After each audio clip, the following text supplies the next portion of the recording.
So I finally got around to watching the Hatchet Wielding Hitchhiker, and to be honest, I didn't know anything about this story. I just vaguely remember watching this guy on memes, and I didn't know what I was prepared to watch in this documentary. I saw that it was out about a week or two ago, and I didn't get around to it, but I finally got around to it, and I thought this was a very well done documentary. However, I think there are some things that they could have done without or explored a little bit more.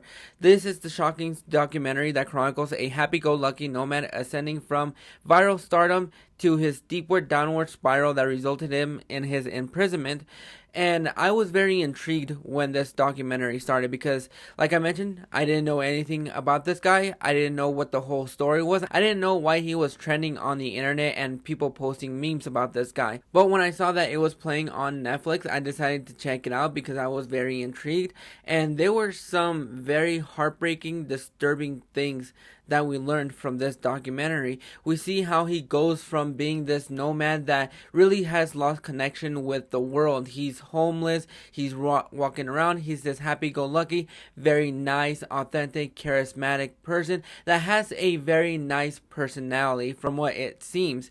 And so we finally get to reveal some dark secrets that he may have had in the past and why he is imprisoned, and it was more disturbingly sad than I was expecting because I really liked the way that they were kind of showing him in this light. He was very positive. He was getting fame. A lot of people were recognizing him. People were calling him a hero for what he did. And I think that stardom kind of got to his head just a little bit because we see him having these dark, horrific thoughts. We learn a little bit more about his past, how he was locked up by his parents. He was dropped off at a foster home, and so he basically has no connection to the world until this incident happens. And this one local news station is the only station that has him on record having him an interview, because once he gets blown up, then more people try to interview him, but that is the only person that he is willing to talk to. So he goes on to Kimmel. He gets a call from the Kardashians producers. So he has all this being thrown at him, and he just seems like throughout the whole thing, he just always kept his calm and composure. He always seemed that he was happy. And then he decides to do something, and that is what leads him to his imprisonment. And once we get to the latter half of the documentary, it was very disturbing and hard to watch because in the latter half of the documentary is when we start to learn a little bit more about his past, what his relationship was at home, what actually happened to him.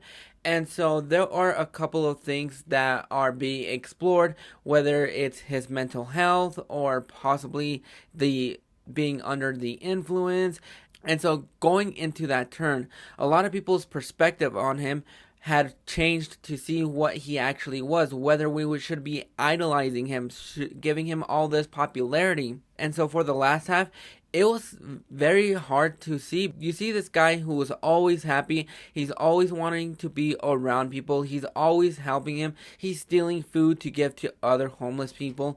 And just the way that it just transpired, the way that it had a difficult turn for him, it was just unnerving and sad to see because you could see that there is a lot of mental issues with this person, but it's mostly due to what happened to him in the past. And I kind of wish we had somebody who deals with the profession of mental health to get their perspective on him, or have somebody give him more help. I kind of wish we had more of that. I wish he had gotten the help that he needed, because this is a guy that looked like he was very happy with just being outside, with just not having a lot in his life. He doesn't have to worry about work, house payments, bills, anything. He is just living life the way that he wants to live life.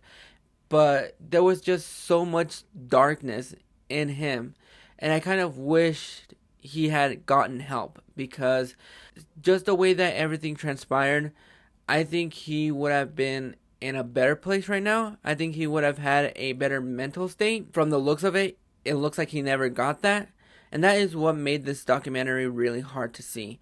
There is a lot that people could have done for him, but instead they decided to uh, throw him into a world that he was not familiar with, a world that he did not want to.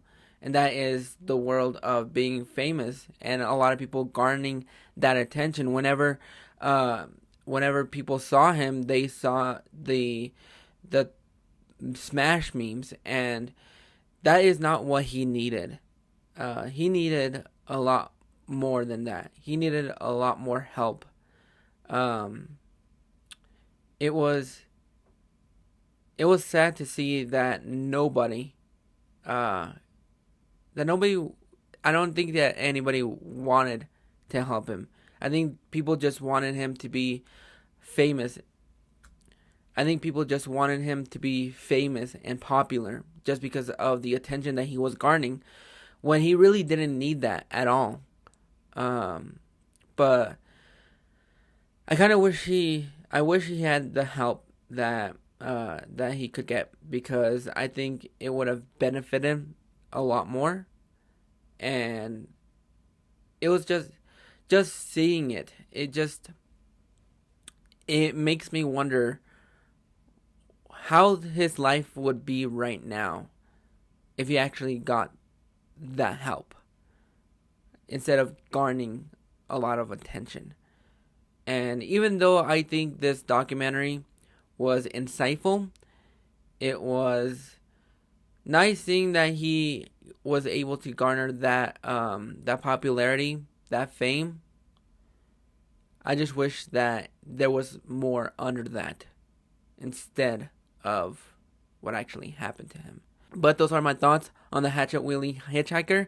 Have you guys checked it out? Do you have any interest in this documentary? And I would really like to know what your I would really like to know what you thought about this documentary, because I think this is something that could have gone a different way if he had gone a different way. But if you like this video, also go ahead and smash that like and subscribe button so you don't miss out on more. Click that bell notification so you get notified every single time that a video pops up. And we'll catch you guys on the flip side.